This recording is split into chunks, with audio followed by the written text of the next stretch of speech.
put Salford on the map. But there's another piece of music which has introduced the streets of Salford to an audience of millions, at least one particular street.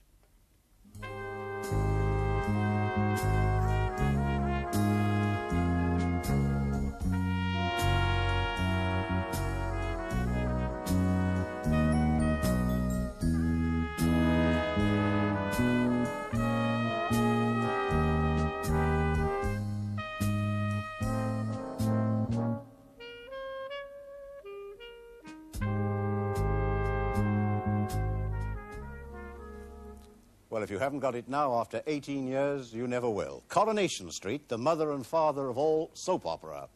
And it's based on Salford streets and Salford people, too.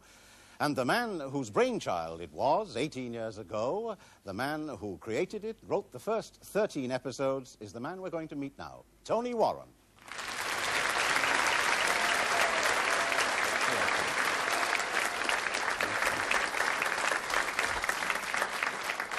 Tony, before we talk about Coronation Street, a word about Lowry, because I gather you met the old fellow. Oh, yeah. When I was a very small boy, I was 12. No, I was 11, because when I was 12, I started to act.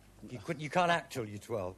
So when I was 11, I used to work in the Crane Gallery in Manchester in South King Street as an errand boy on Saturday morning.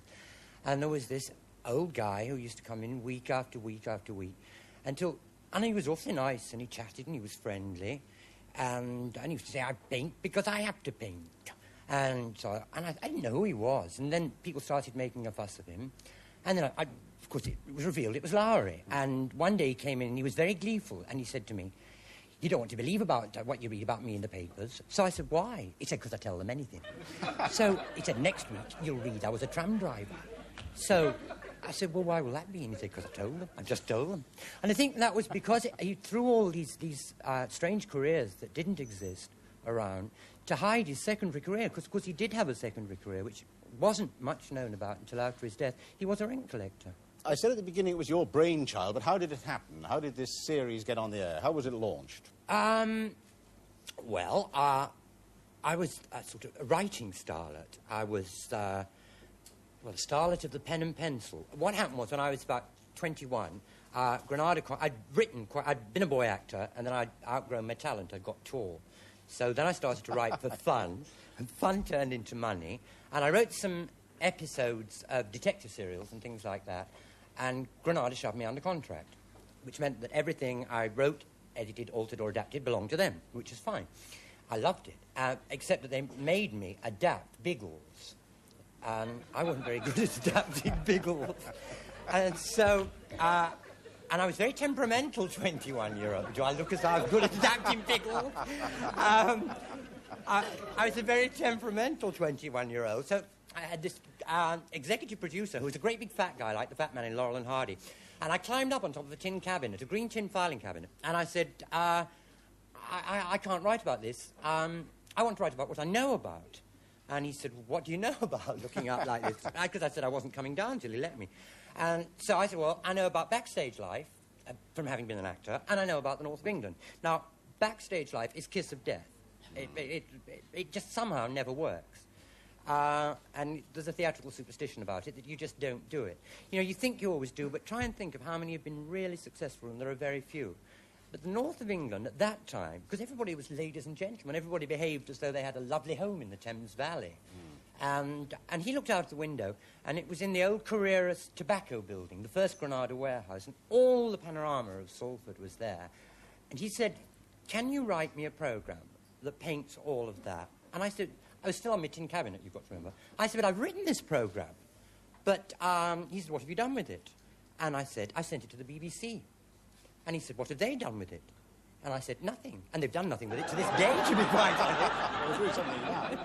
The characters... No, it wasn't the exact programme. It was a comedy version of the programme. Yeah. Because, a comedy version of the programme I don't think would have worked, because, all right, I hope there's laughter in Coronation Street, but, and it is... I never laugh at the people. I never did. I mean, now it's it's an industry. Once it was me and a pile of paper. But it's a very affectionate look at people. I asked whether you are holding a mirror up to life here, or whether... Oh, it's theatricalised life. Make no mistake about that. I mean, if it was real life, people repeat themselves like I'm doing now. But no, they don't repeat themselves in the show. The laugh line does come at the end of the sequence. It's very much theatricalised life. I mean, people who say the tape recorder-like veracity want to get a tape recorder, is all I can say. Do you find that the characters over the years, and there have been many of them, how many, in fact? Well, we've used altogether, and this doesn't include extras, we've used over 2,500 artists. Do they get involved personally? Do their personal lives become affected and influenced by the parts that they're acting out on stage? They have a very strange relationship with the character. What happens is the artist, as it were, steps out and shakes hands with the character. And so the character takes on some of the artist, and the artist, in some instances, has taken on characteristics of the character. And then very weird things have happened, like we've made characters fall in love, and the people have fallen in love, and then have come to me really frightened and say, "You're not writing a divorce scene now, are you?" Oh, and again, they say art, which we don't claim to be, we're only entertainment, mirrors life. But it's the other way round. A hairdresser the other day said to me, "For God's sake, how does Elsie Tanner do her hair? I have 20 women on a Friday night screaming they want it just the same." So we used to copy the people. The people are now copying themselves, represented by us.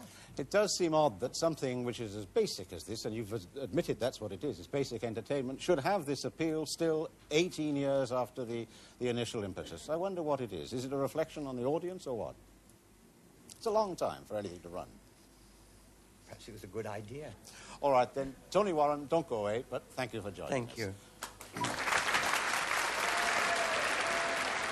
Salford today is not a bit like the Salford in which the middle and older generations grew up. Like other ageing towns all round Britain, in the last decade or so, the old has come down and the new has taken its place.